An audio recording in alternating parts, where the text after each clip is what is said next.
several clergy in Russia. So was the Pope appealing for peace, or was he praying for peace? And the same applies to the Kaliningrad. Yeah, that's a good question. So what do you have to say about that, guys?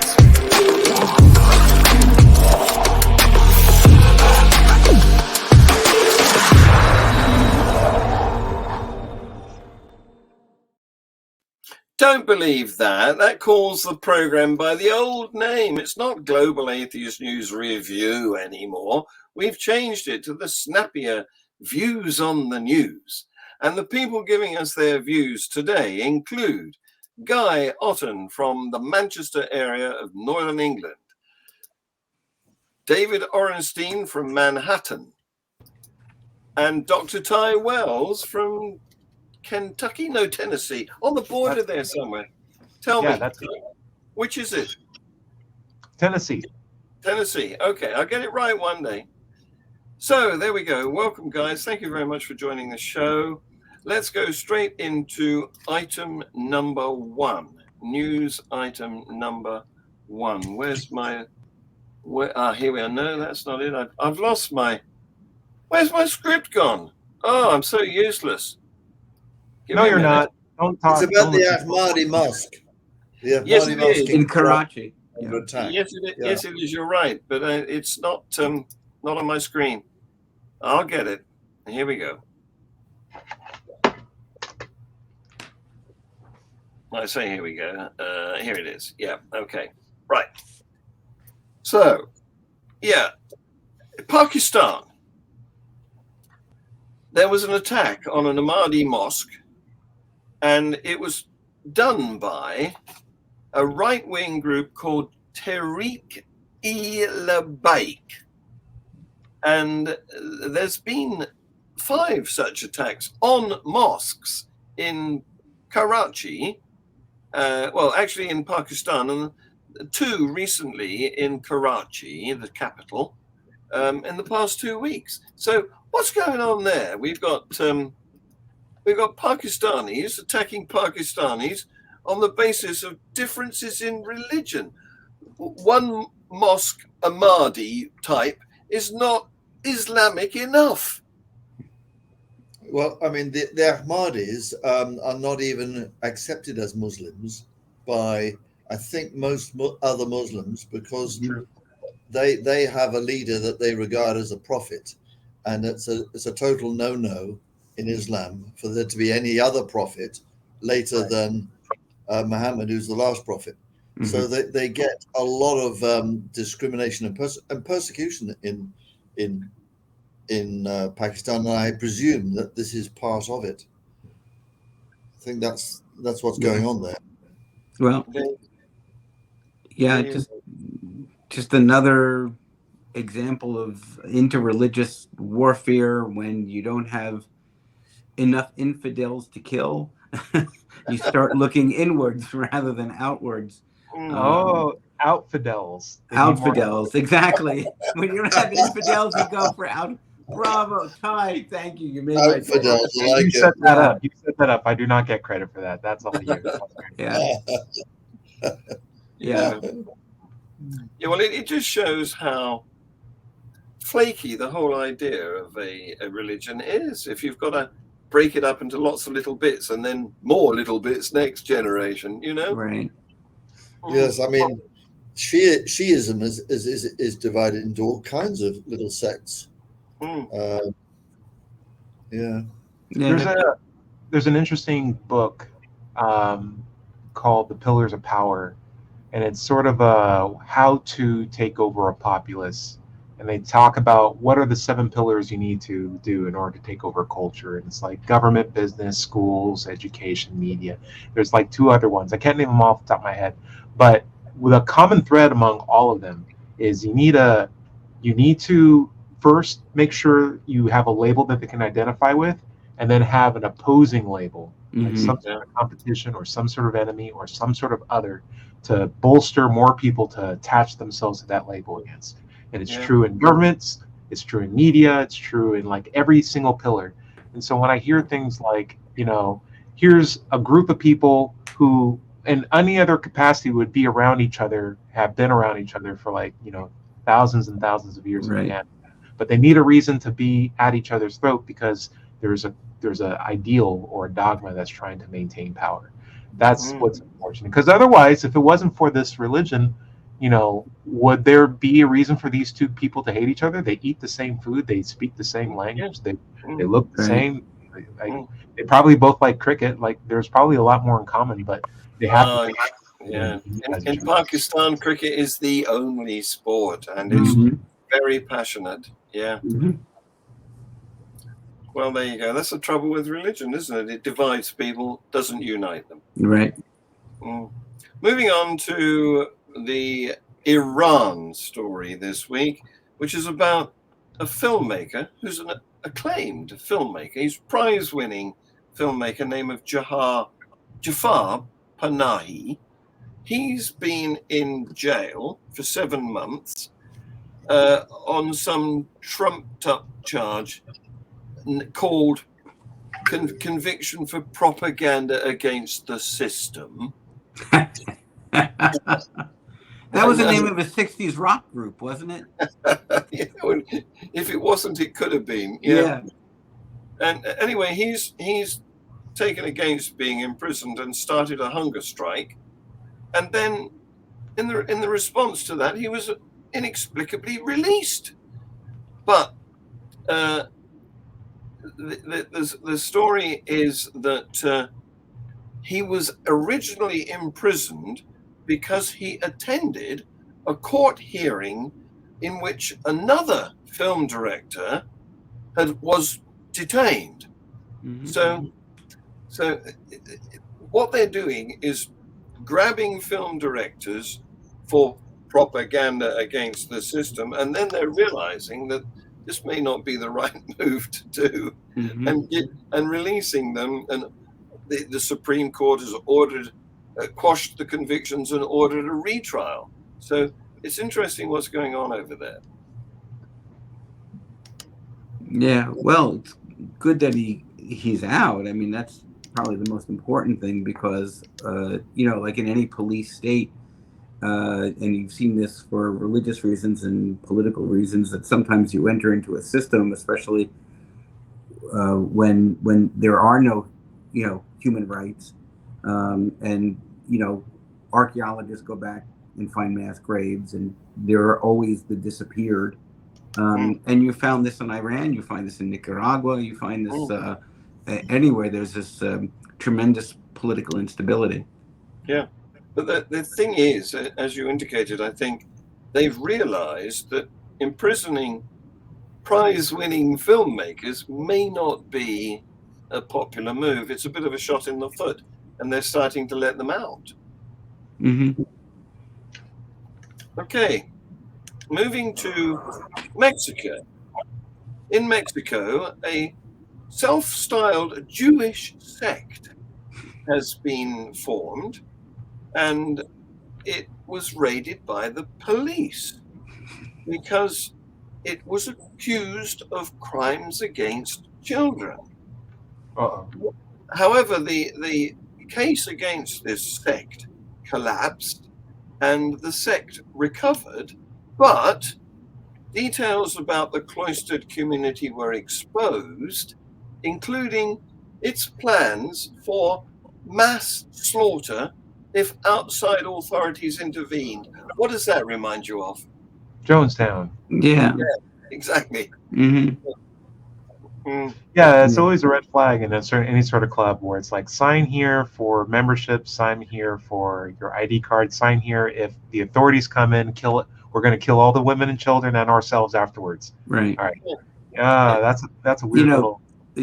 All organized religion can be considered a glorified cult, but when the religion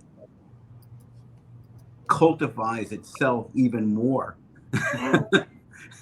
you find that it's even more damaging. Yeah.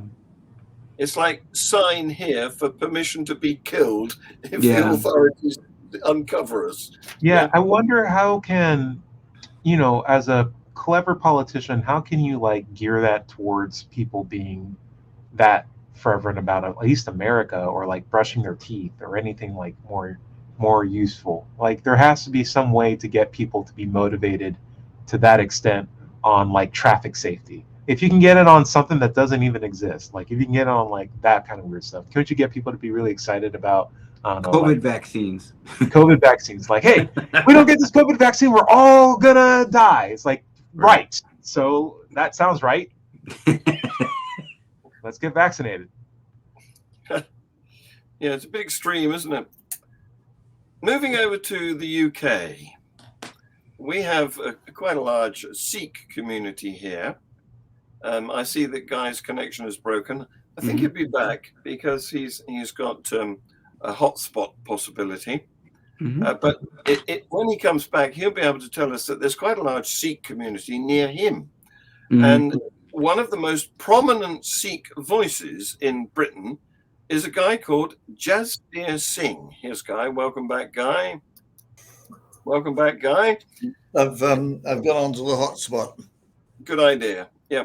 Jasbir Singh is he's quite prominent, but he's kept his private life quiet until now.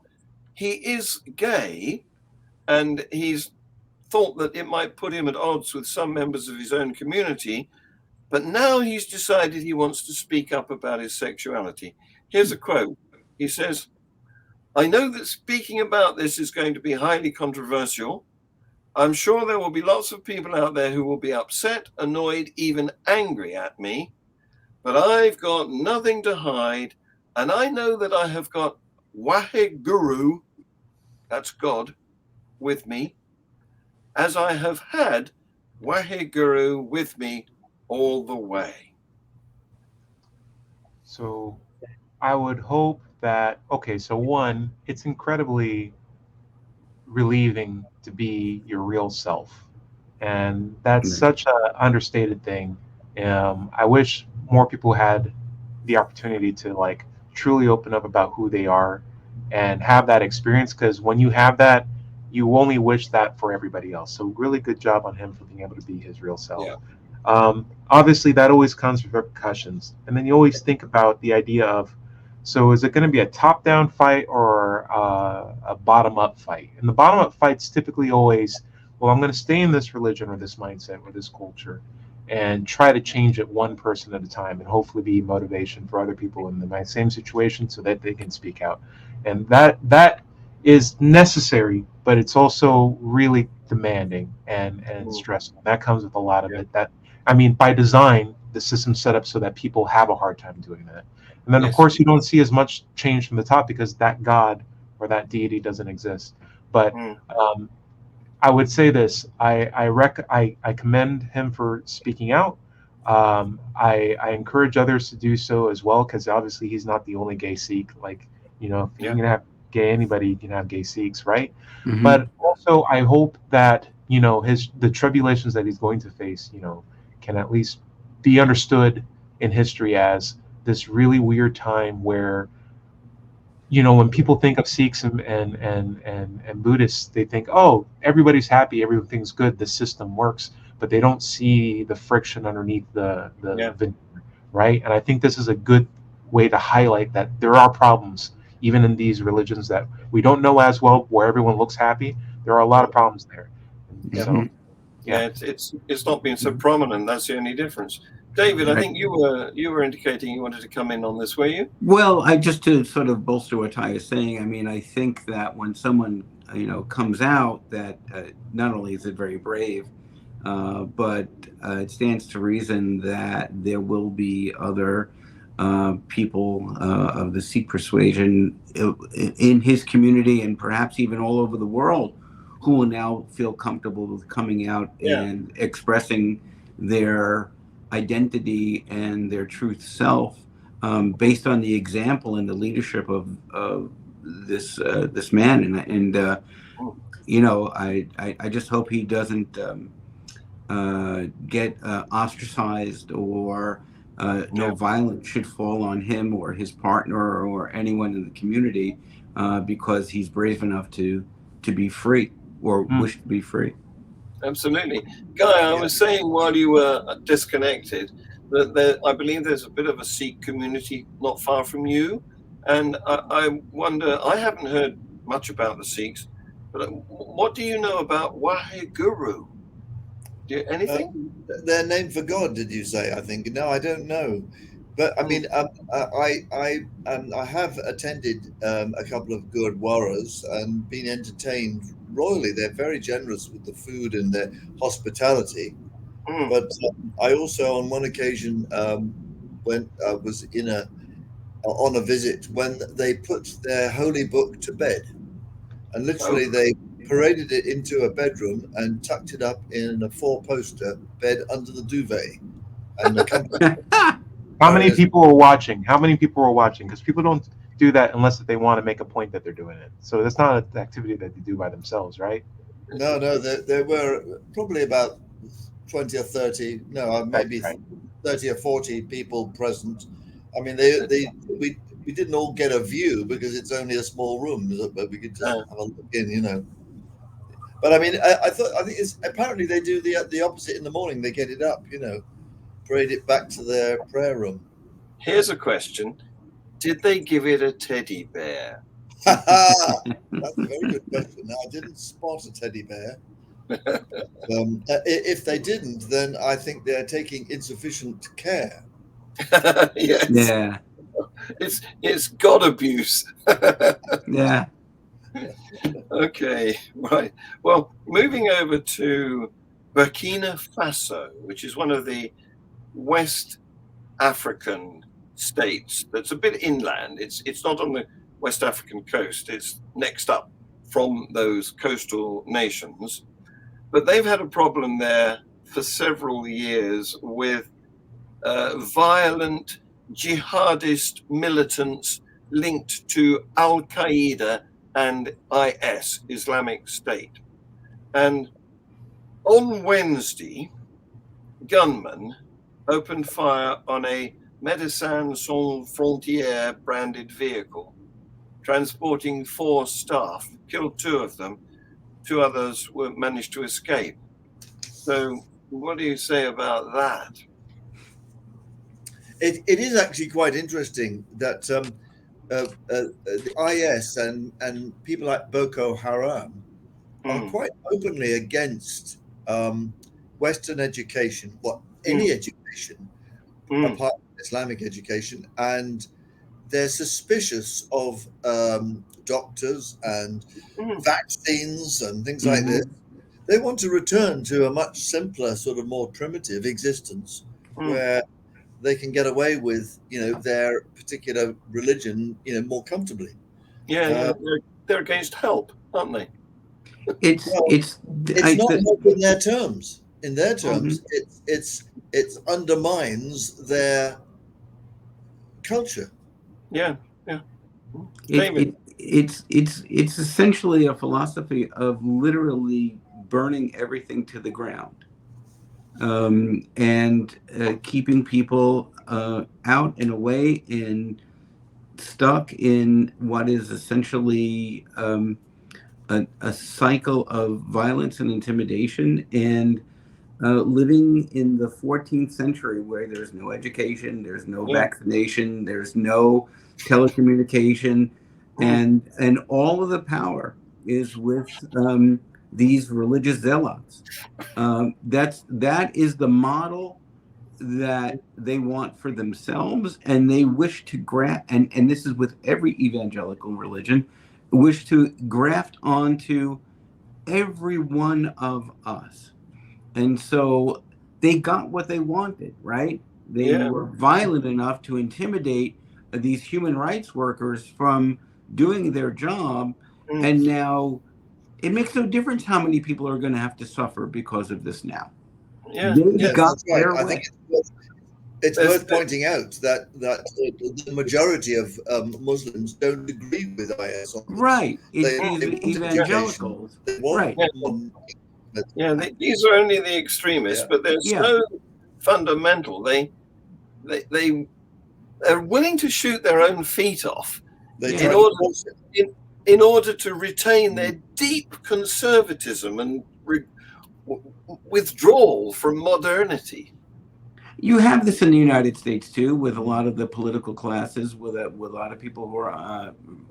I don't want to paint with such a broad brush, but there are people in parts of the Bible Belt who will vote against their own self-interest simply because they want to maintain a religious status quo. Yeah. You know, I mean, in the United States, the Republicans are coming after Social Security, and they're going to come up with all these different reasons why Social Security should be either disbanded or severely modified. That won't affect any of these legislators, but they'll affect all their constituents. Yes. Yeah. Tradition is so important for them. They're prepared to suffer for it. Yeah. How weird is that? So this next item is a real groundbreaker. For the first time in 500 years, the Archbishop of Canterbury, the moderator of the Church of Scotland, and the Pope have got together to express the view that laws criminalizing homosexuality are an injustice. Can you imagine that? Well, it only took them 500 years. I mean, it is progress. It is extraordinary progress, particularly in the light of the difficulties that the Anglican Communion are having, which is it keeps looking as if it's about to split.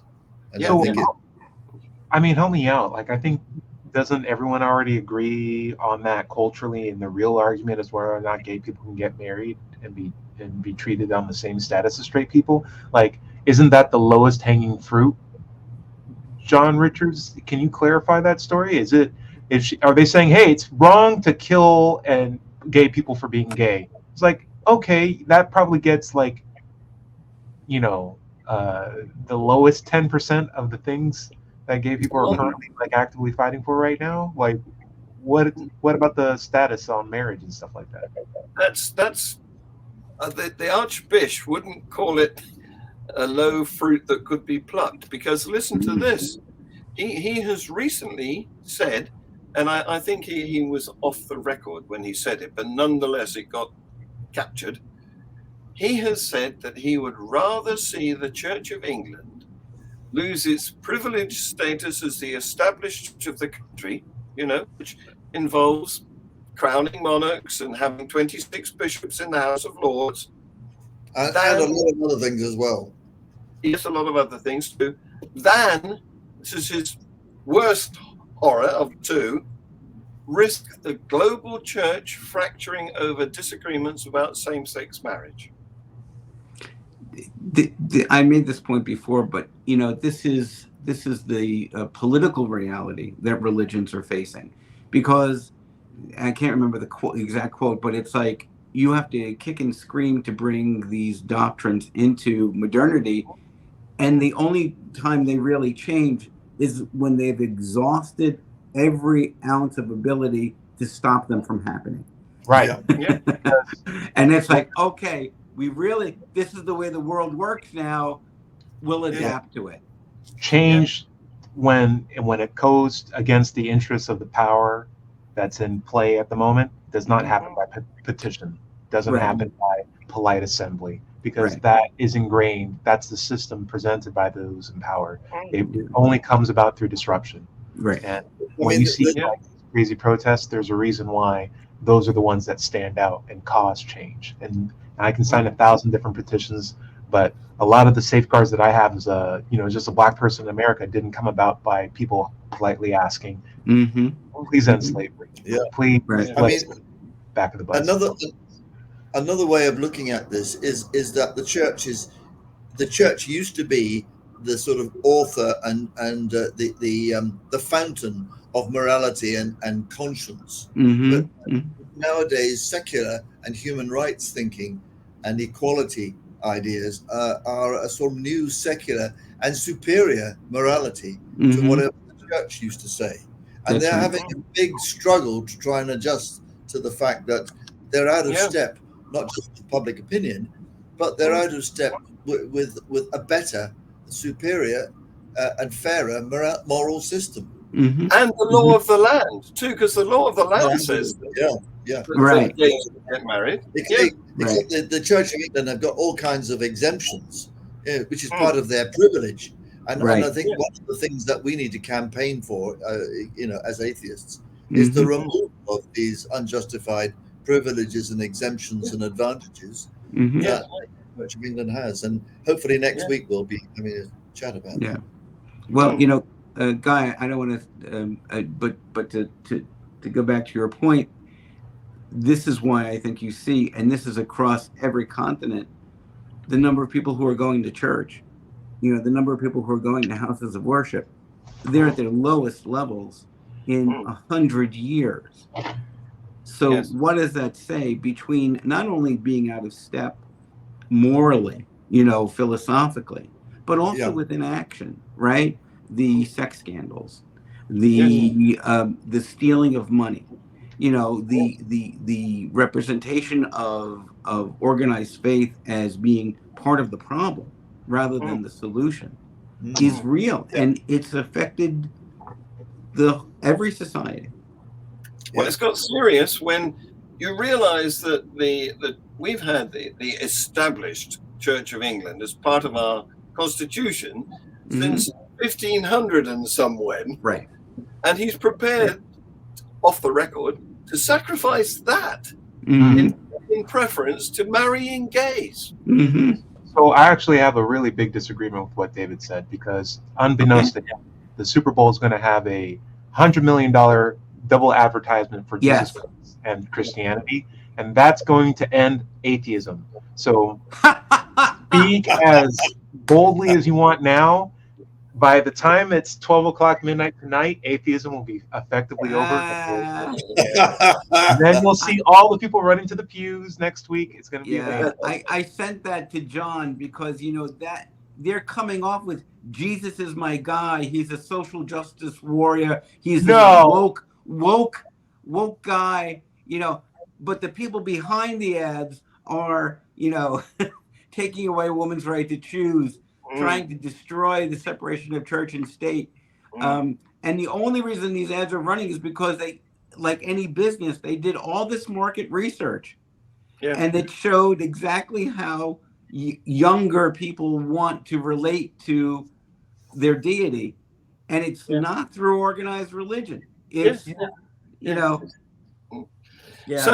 So, Guy, you and I think we would support the ambition of Justin Welby to become disestablished, wouldn't we?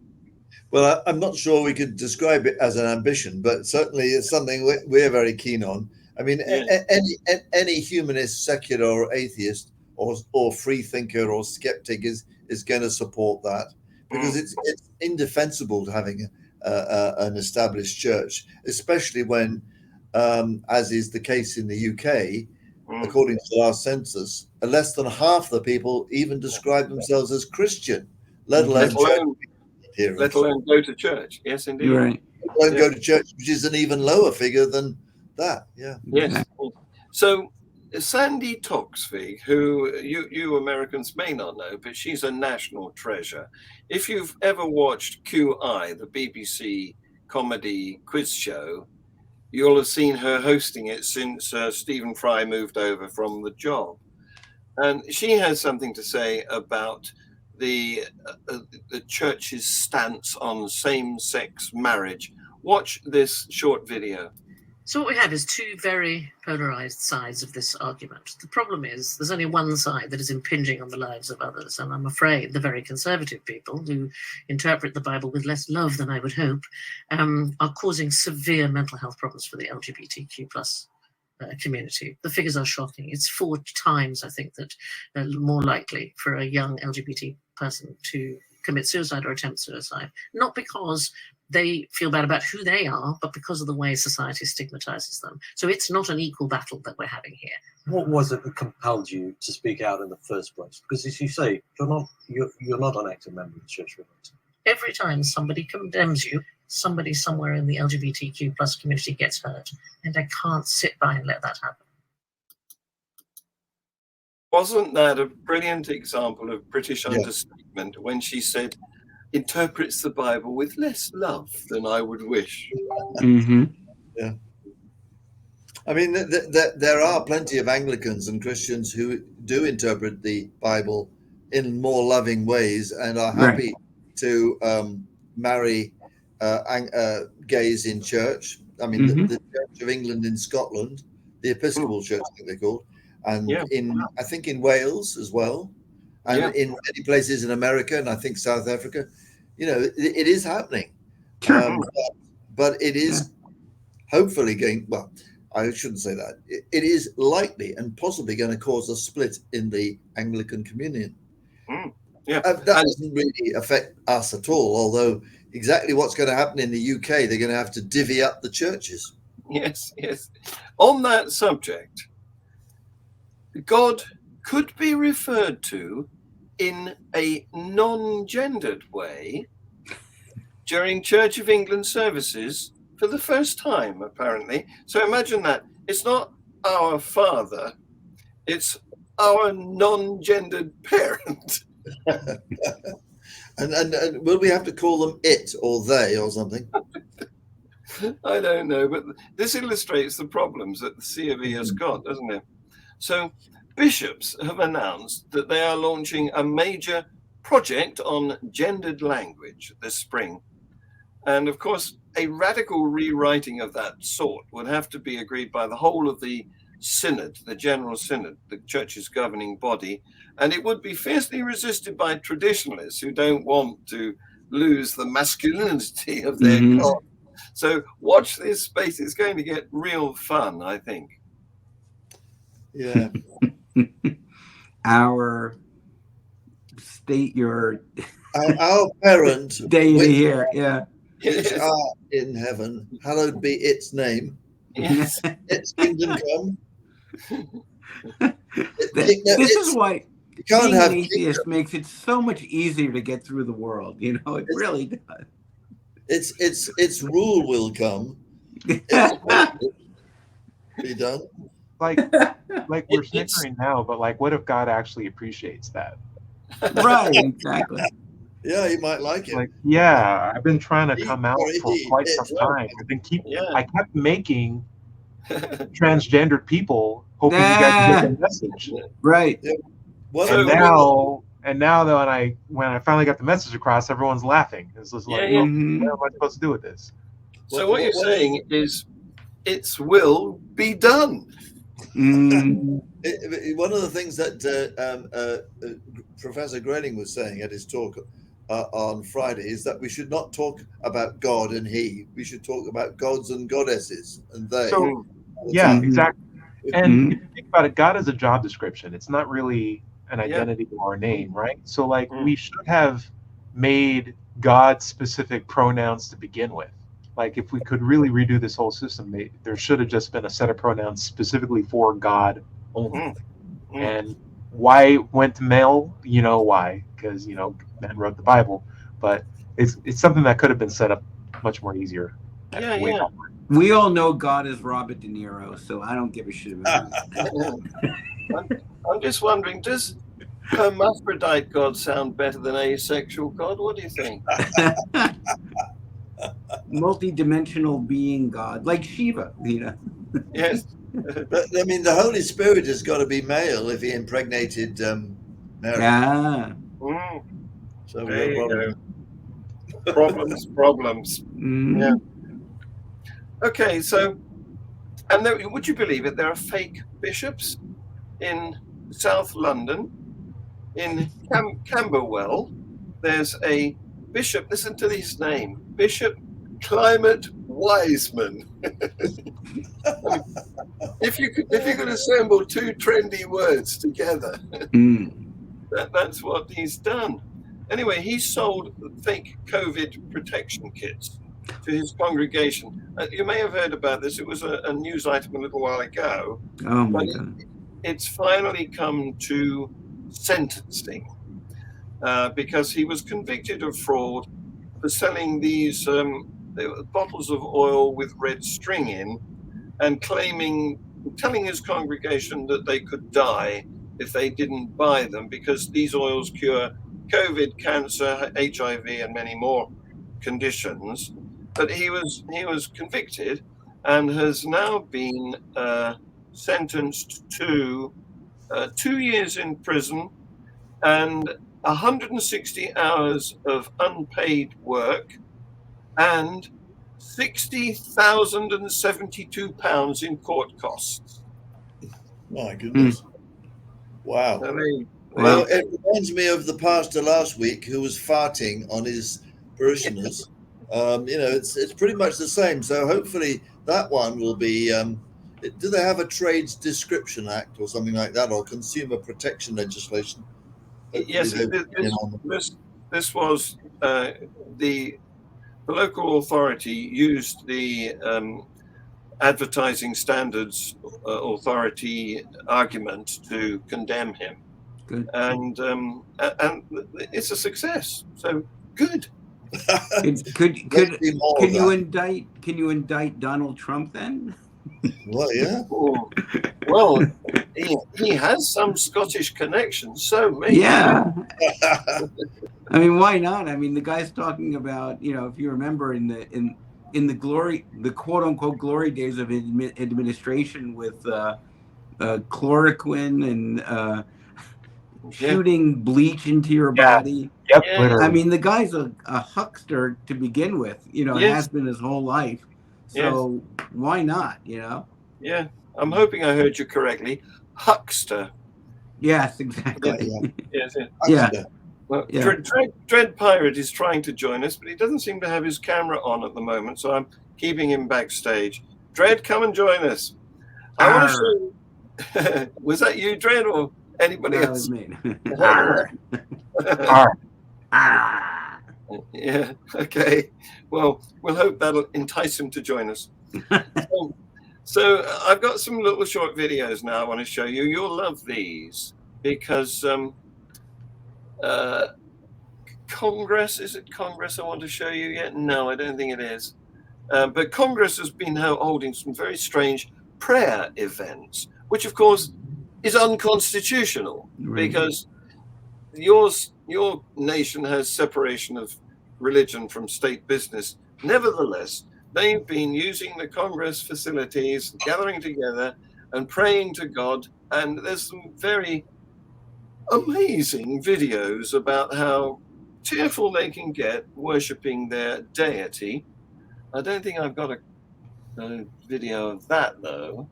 But what I do want to show you is your favorite Congresswoman, Lauren Boebert. Oh, that's a new name at least. Watch this. Just an analogy, maybe it's true, maybe it's not, about the second coming of Jesus. Right. I've heard stories of, people believing that Christians are going to be hiding out in caves and, it just lockdown. Maybe it's a lockdown, maybe it's a government lockdown, but they're shut in and they beg for Jesus to come back. He comes back and rescues them. I don't think that that's the way it's going to be. If the Old Testament is a type and a shadow of the New Testament, and you look at the Exodus from Egypt, Pharaoh, he was the one who called for God to get his people. He said, get your people out of here. And I believe if that type and shadow is true for the New Testament, the church, God's people, will be out in such a great force that Satan himself will call for the second coming of Jesus. You say, I cannot do a thing in this earth with your people here. You come and get them. Wow. So it wasn't God's fault that attack happened. It was Pharaoh who told him to do it. I've got the weirdest thing where most Christians I talk to don't take the Old Testament seriously because they're not taught directly from it. But the idea that you could be chasing someone, say someone stole your wallet and you're chasing him, like, hey, give me back my wallet. And he jumps over a trash can, you'll jump over a trash can. He jumps over a fence, you'll jump over a fence. He runs to a lake, does like this, and the water separates like 10 stories high and like runs across it. Me in my head and be like, you can just keep the wallet. I don't know what's going on here. I'm not going to force this. Yeah. Like, clearly you want it more. I don't know what's going to happen to me if I get to the other side of that lake. I don't know what's going to happen with your ability to do that with water. You know what? I'll chalk it up to just lost property. Well, it's been suggested that the woman is deluded because she's talking there about the second coming. And Right. No, She's but talking those about are all the Atlanta stories tropes. that actually happened, and I'm thinking like anyone who would be in that situation would not follow a bunch of people slowly across the ocean floor. Like that would Right. just be the craziest situation. They just You like, know, and yet she was recently re-elected only by a tiny majority. Only but by a- people right. voted for her. right. But all of these tropes are targeted to this white nationalist mindset that is the part of the modern foundation of the Republican Party. Mm. And that is who she's, when she goes on and she talks about this stuff, that's exactly who she's targeting. She's not targeting her constituents because she barely won re-election. She is trying to become, or at least remain, the darling of the alt-right part of the Republican Party that has deep ties to racist organizations, hate organizations, and anti-democratic organizations. Yeah, and Trump. Yeah. And Trump. Well, same thing. Yeah. Yeah. weird combination of things when you think about it, but Yeah. also Yeah. not that when you also think about it a little bit more. Yeah. So you're going to love this one, guys, which is in the same sort of vogue. Take a look at this. It's amazing. We're here live at one of my favorite places on the planet, Mountain Man. We're getting ready for Man Night. I'm with my good friend Paul, and he is getting us some of the best things. Look at this. You're going to have a chance to win. All you got to do is show up, and you got a chance to win this 1911 45 Colt Elite. Also, a tourist opportunity to win this tourist circuit. I got to grab this. Yes. Look at this right here. We already signed you up. You're signed up. They're ready to roll. Look at this. It's a circuit, Judge. It's unbelievable. All you got to do is show up. You get a chance to win this. Sign up. Every registrant, just one ticket. You can buy it for 10 friends, but it's just one ticket per registrant that goes for the Black Rain FPE Battle Worn AR-10 with the burst thermal optic. Everyone gets one ticket, so you got to sign up to get entered for that. And then when you get there, you have an opportunity to be a part of this chance to win. We're going to have several guns there. This is just 3 that we've got right now at Mountain Man. We look forward to seeing you at Man Night, February 26th. That is a pastor trying to encourage males to attend his church. Man Night. Yeah. Well, it Only happened in America. Yeah, right. This is the way the world, when the world, doesn't look at Ty, doesn't look at me. For the most part, if you want a stereotype of America, there it is. Well, it looks weird from over here, I can tell you. It looks weird from over here. Yeah. From here, it doesn't look that weird. But Right. okay, It kind of, in my head, it's like, okay, that's a raffle, guys. Do you not know how those work? They're pretty awesome. right. But then, Yeah, but it's the not, prizes not are usual normally to attract teddy people bears by or offers of guns. Yeah, I mean, have you walked into a Walmart in Tennessee? Like that is like, you're gonna see that stuff, and it's not like he was selling an assault rifle. Right. I mean, we could talk about that like later, but it's just property at the end of the day. Right. Right. So, to end up, guys, because we're running into the time limit for this show, take a look at this. You will be amazed. I mean, I'm not going to say it's awesome because that's an American word. It's astounding. You already did. It already counts.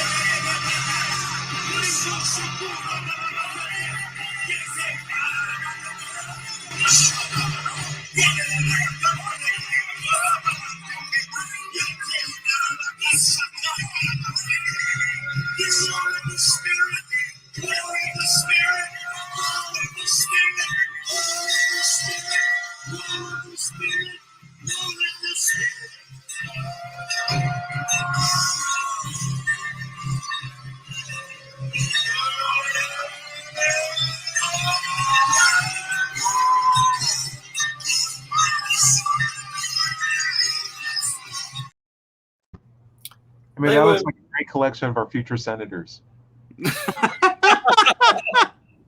Oh, They were commemorating or celebrating, I'm not sure which, Ephesians 6:10-12. So Oh, classic.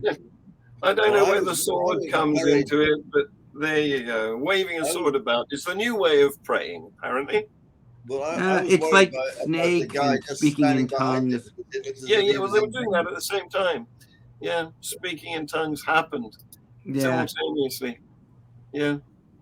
Well, sorry, DP Higgs, that your camera didn't work, but you can come and say hello, goodbye for us with no, if your mic is working. Nope. Arr. Yeah. Good to hear from you. Well, next time maybe we'll get to see you in your tricorn. Guys, thank you very much. That's been, I enjoyed it. I don't know about you, but that Thank was you. fun. Yeah. Yeah. Say bye-bye. Bye-bye, everybody. Bye bye. Cheers. Cheers. Several clergy So was the Pope appealing for peace, or was he praying for peace? and the same applies to the Kaliningrad. Yeah, that's a good question. So what do you have to say about that?